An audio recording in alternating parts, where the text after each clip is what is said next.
गणेश खंडकरजी यांच्याकडे जाऊया। गणेशजी, एकदा सांगून टाका कशा प्रकारे कारवाई होणार आहे। अमोल मातेले यांच्या मनात शंका आहे आणि भाजपावर हा कायम आक्षेप सुद्धा घेतला जातो भाजपावर की भाजपा योग्य पद्धतीने कारवाई करत नाही किंवा सत्तेचा गैरवापर करते। या प्रकरणामध्ये तुमची कारवाई कशी असणार आहे एकदा सांगा। अमोल मातेले यांच्या मनातली शंका दूर करा। नाही, अमोल मातेले यांच्या मनातल्या सगळ्या शंका आम्ही दूर करू।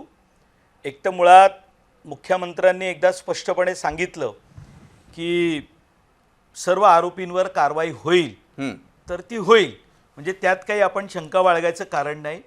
विधानसभेच्या अध्यक्षांनी या संदर्भात निर्देश दिलेले आहेत।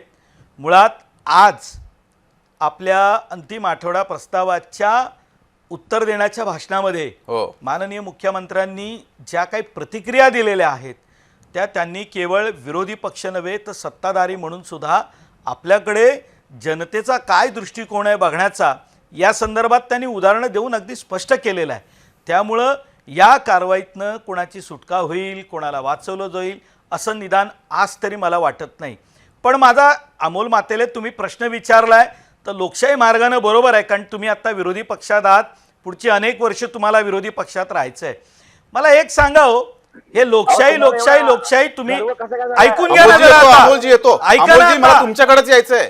गणेश खंडकर यांचं बोलणं पूर्ण झालं की ऐकलं की नाही? मग ऐका, लोकशाही प्रक्रियेमध्ये दुसऱ्याचं ऐकावं लागतं,